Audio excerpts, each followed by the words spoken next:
Varicose veins తో బాధపడుతున్నారా? భారతదేశంలోనే బెస్ట్ ట్రీట్మెంట్ అందించే ఏకైక హాస్పిటల్ ఏవిస్. శ్రీమాత్రే నమః. ప్రేక్షక మిత్రులందరికీ కూడాను శుభాకాంక్షలు. మార్చి నెల గోచార గ్రహస్థితులన్నీ కూడా మనం తెలుసుకోవాలనుకోబోతున్నాం. ఈ 12 రాసులకి ఎలా ఉండబోతున్నాయి, ప్రతి ఒక్కరికి కూడాను మేము తయారు చేసినటువంటి యొక్క ప్రిడిక్షన్ ఏదైతే మేము ఉన్నామో అందరూ బాగుండాలని అన్ని వర్గాల వాళ్ళని దృష్టిలో పెట్టుకొని గోచార గ్రహస్థితి ప్రకారంగా ప్రిడిక్షన్స్ అనేది ఇవ్వడం జరుగుతుంది. ఈ జాతకం అనేది మీ యొక్క వ్యక్తిగత జీవితానికి ఒక 40% మాత్రమే వర్తిస్తుంది. అదేంటి గురుగారు ఎలా అంటున్నారంటే, మీ యొక్క పుట్టిన సమయం, మీ పుట్టిన date of birth, time of birth ప్రకారం మీ లగ్నాన్ని బట్టి టోటల్ జాతకాన్ని మీరు తెలుసుకోవచ్చు. ఇది వచ్చి గోచారంగా చెప్తున్నాం కాబట్టి. సరే, ఈ గ్రహస్థితులంతా కూడా ప్రతి ఒక్కరికి కూడా కొన్ని ఆశలు, నాకు ఉద్యోగం వస్తుందా, నాకు వ్యాపారం బాగుంటుందా, నాకు పెళ్లి జరుగుతుందా, ఇవన్నీ కూడా ఉన్నాయి కదా. చాలా క్వశ్చన్స్ అన్నీ ఉంటాయి. వాటన్నిటికీ కూడాను ఇదొక రిలీఫ్గా ఉంటుంది అని చెప్పగలుగుతున్నాను. తర్వాత మీ యొక్క జాతకం తెలుసుకోవాలనుకుంటున్న వాళ్ళు చాలా మంది మమ్మల్ని సంప్రదిస్తున్నారు, చూస్తారా. ఓన్లీ వాట్సాప్ చేయకండి, కాల్ చేయకండి దయచేసి. వాట్సాప్ చూసిన తర్వాత మా అడ్మిన్ మీకు రిప్లై ఇస్తారు, అదొకటి. తర్వాత 21 సంవత్సరాల లోపు ఉన్న పిల్లలు దయచేసి జాతకం గురించి తెలుసుకోకండి. మీరు చదవండి, చదివి అభివృద్ధిలోకి రండి. 61 సంవత్సరాలు షష్టి పూర్తి అయిన తర్వాత ఉన్నవాళ్ళు మీరు అన్నిటినీ జీవితంలో చూసారు కాబట్టి మీకు జాతకం అక్కర్లేదండి. మీరు భగవంతుని ఆశీర్వాదం పొందిన వాళ్ళు. అండ్ అడిగేవాళ్ళు ఇల్లీగల్ క్వశ్చన్స్ ఏది అడగకూడదు. మీ ఫినాన్షియల్ అప్పులు బాగైపోయిందండి అని అంతా కూడా అలాంటివి అడగకండి. మీ జీవితంలో ఎదగడానికి వృత్తి వ్యాపారం గురించి అడగండి, అదొకటి. తర్వాత జాతకం పడుతున్న వర్షానికి ఒక గొడుగు మాత్రమే, కానీ జాతకం జీవితం కాదు. మీరు మిమ్మల్ని నమ్మండి, మీ ఇష్టదైవం కులదైవాన్ని నమ్మండి, జాతకం కూడా సహకరిస్తుంది. విజయోస్తు.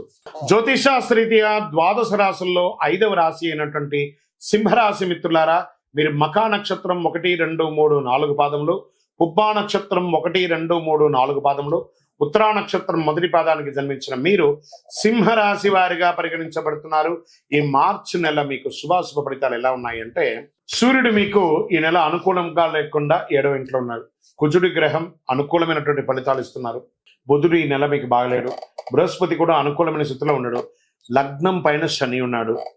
దీనికి ఏమేమి ప్రభావాలు ఉన్నాయంటే, కాస్త మిశ్రమ ఫలితాలను ఇస్తున్నారు. ఉద్యోగంలో పని ఒత్తిడి ఎక్కువ, స్ట్రెస్ ఎక్కువ. ఇది స్త్రీ పురుషులు ఇరువురికి కూడా వర్తిస్తుంది.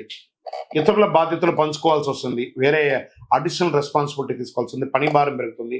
ఉన్నతాధికారులతో మాట్లాడేటప్పుడు చాలా జాగ్రత్త, సహనంతో మాట్లాడండి. ఒక్కొక్కసారి కోపం వచ్చేస్తుంది. ఆ కోపం వల్ల మీరు ఉద్యోగుల దగ్గర ఇబ్బందులు పడే అవకాశాలు ఉన్నాయి. వృత్తి జీవితంలో బిజీ అయిపోతారు. ఈ నెల కొంచెం కూడా రెస్ట్లెస్గా ఫీల్ అవుతారు మీరు. వ్యాపారాలు కాస్త నిలకడగా తాగుతాయి. కొత్త ప్రయత్నాలు ఏది చెయ్యకండి. ఎవరిని నమ్మి ఇక ఈజీ మనీ స్పెక్యులేషన్స్కి అంతా వెళ్ళకండి. మీకు అందులో పెట్టుబడి పెట్టండి, ఇంత వచ్చేస్తుంది, ఈ మాయ మాటలు నమ్మి డబ్బులు పెట్టకండి, మోసపోకండి. తర్వాత కుటుంబ సభ్యులతో కలిసి ఆధ్యాత్మిక సేవా కార్యక్రమంలో ఎక్కువ పాల్గొంటారు. గ్రహాలు అనుకూలంగా కాస్త లేనందున కుటుంబంలో తరచు గొడవలు, అన్నదమ్ములకి, అక్క చెల్లెలకి, భార్యాభర్తల మధ్య, అమ్మ నాన్న, ఇల్లాస్, ప్రతి ఒక్కరితో ఏదో ఒక మిత్రుల దగ్గర కూడా కొంచెం చిన్న గొడవలు వస్తున్నాయి. మనం నోరు అదుపులో ఉంటే సరిపోతుంది కదా, కోపం అదుపులో ఉంటే సరిపోతుంది కదా. కాస్త భార్యాభర్తల మధ్య విభేదాలు కూడా వస్తున్నాయి. ఒక్కొక్కసారి తారాస్థాయి కూడా వెళ్లే అవకాశాలు ఉన్నాయి. జాగ్రత్త సుమి. ముఖ్యమైన పనులన్నీ కూడాను వాయిదా పడుతూ ఉంటాయి, కొంచెం ఆటంకాలు వస్తుంటాయి. ప్రేమ వ్యవహారంలో సాదాసీదంగా ఉంటుంది, ఒక్కొక్కసారి బెడిసి కొట్టే అవకాశాలు కూడా ఉన్నాయి. నిరుద్యోగులకి సొంత ఊర్లోనే చిన్నపాటి ఉద్యోగం సర్దుకోండి, ముందు ఎంటర్ అవ్వండి ఒక ఉద్యోగంలో. పెళ్లి ప్రయత్నాలు సానుకూలంగా ఉంటుంది కాస్త మార్చి 2వ భాగం తర్వాత. మాస ద్వితీయంలో ప్రయత్నాల్లో కాస్త విజయం ఉంటుంది.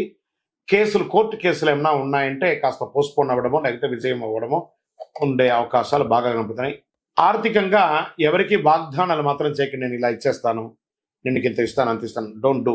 అసలు రాదు. మీ చేతిలో నుంచి ఈ నెల డబ్బులు పోయిందంటే మళ్ళీ మీకు తిరిగి రాదు. విద్యార్థులకు శ్రమ అధికంగా ఉంటుంది. స్వల్ప ఆరోగ్యానికి మాత్రం ఇంపార్టెన్స్ ఇవ్వాలి. 100%. మంచి వ్యాయామం చేయండి. సూర్యరశ్మిలో కాసేపు కూర్చోండి. రాజకీయ నాయకులకి ఇది ఒక మిశ్రమ కాలం అని కూడా చెప్పచ్చు. ప్రజాక్షేత్రంలో వెళ్ళినప్పుడు చాలా జాగ్రత్తగా ఉండాలి. ఇంకా మీరు ఓవర్సీస్లో ఉన్న వాళ్ళందరూ కూడాను టెన్షన్గా కొంచెం ఫీల్ అవుతున్న వాళ్ళకి అందరికీ కూడా ఈ నెల కాస్త రిలాక్స్గా ఉండండి, అన్ని మంచిగా అవుతుంది. షేర్ మార్కెట్ స్పెక్యులేషన్ మిశ్రమం. మీడియా రంగం వారికి ఈ నెల చాలా బాగుంటుందని కూడా చెప్పొచ్చు. ఐటీ సాఫ్ట్వేర్ రంగం వారికి స్ట్రెస్ ఎక్కువ ఉంటుంది. రాజకీయ నాయకులకి బాగా మళ్ళీ చెప్తున్నా రాజకీయ నాయకులకి ప్రజాక్షేత్రంలో వెళ్ళేటప్పుడు జాగ్రత్త. వ్యవసాయదారులకి చాలా అనుకూలంగా ఉంటుంది. ఓకే, నెల పాజిటివ్ డేస్ ఏమైనా ఉంది అనుకుంటే 5, 8, 10, 13 లక్కీ డేస్ గా చెప్పొచ్చు. చంద్రాష్టమం మాసం ప్రారంభం రోజు నుంచే ఇబ్బంది వస్తుంది కాబట్టి 1-3-2025 5:50 మీరు మార్చి 1వ తారీఖున ఉదయించేటప్పుడే చంద్రాష్టమంలో ఉదయిస్తారు. 3-3-2025 6:39 సాయంత్రం 1వ తారీఖు నుంచి మొదలు పెడితే 3వ తారీఖు సాయంత్రం వరకు చంద్రాష్టమం ఉంటుంది. జాగ్రత్త సుమి. సింహరాశి మిత్రులారా జాగ్రత్త, అన్ని రకాలుగా జాగ్రత్త. తర్వాత ఒకసారితో అయిపోయిందా లేదట, చంద్రాష్టమం మళ్ళీ ఈ నెల రెండోసారి వస్తుంది. 28-3-2025 4:47 సాయంత్రం నుండి 30-3-2025 4:35 సాయంత్రం వరకు. అంటే మొదట మాసం లాస్ట్ లో కూడా 2 సారి, అంటే సుమారుగా 6.5 రోజులు చంద్రాష్టమం. మీకు జాగ్రత్త. మళ్ళీ చెప్తున్నాను, వాహనం నడిపేటప్పుడు జాగ్రత్త. యాక్సిడెంట్స్ అయ్యే అవకాశాలు కూడా జాగ్రత్తగా ఉన్నాయి. నేను ముందే మీకు చెప్తున్నాను, మీరు జాగ్రత్త పడండి. భార్యాభర్తలు సఖ్యతగా ఉండడానికి ప్రయత్నం చేయండి. అన్నిటికీ ఒకటే ఔషధం ఏంటంటే గం గణపతే నమః, సైలెంట్ గా ఉండడం. మీకు మాత్రమే తెలుసని ఊహించుకోకండి, మీకు కూడా తెలుసు అనుకోండి. మీకు మాత్రమే తెలుస్తుంది అనుకుంటే అహంకారం, మీకు కూడా తెలుస్తుంది అనుకుంటే విషయ జ్ఞానం. అది ఎలా మీరు ముందుకు తీసుకెళ్ళండి. మరి దీనికి అంతా మనం ఏం చేయాలంటే పరిహారం చేసుకుంటాం. సంకష్టహర గణ చతుర్థి రోజు గణపతి దేవాలయంలో పోయి చక్కగా పూజలు చేసుకోండి. గరికతో మాల వేయండి, జిల్లేడు మాల వేయండి అని చెప్తున్న. శ్వేతార్క మూల నివాసాయ వాసుదేవ ప్రియాయ దక్ష ప్రజాపతి రక్షకాయ మహాగణపతే అని ఆయన్ని ప్రార్థన చెయ్యండి. మహాగణపతికి పాలాభిషేకం చేయండి. గణపతి అథర్వ శీర్షం అనే ఒక మంత్రం ఉంటుంది, యూట్యూబ్ ద్వారా డౌన్లోడ్ చేసుకోండి, వింటూ ఉండండి ఆ మంత్రాన్ని ఎప్పటికీ. చాలా బాగుంటుంది. మీ ఇంటి ఇలవేల్పుకి ప్రార్థన చేయండి. భగవంతుడా, ఈ నెల నేను అన్ని రకాలుగా బాగుండాలి అని చెప్పి ప్రార్థన చేయండి. విద్యార్థులకు కూడా కాస్త మిశ్రమ ఫలితం అని కూడా చెప్పచ్చు. అన్ని రకాలుగా మీకు అనుకూలం కలగడానికి ఒక ఉపశమనం అంటే అతి శక్తివంతమైనటువంటి కరుంగాళిమాలను ధరించండి.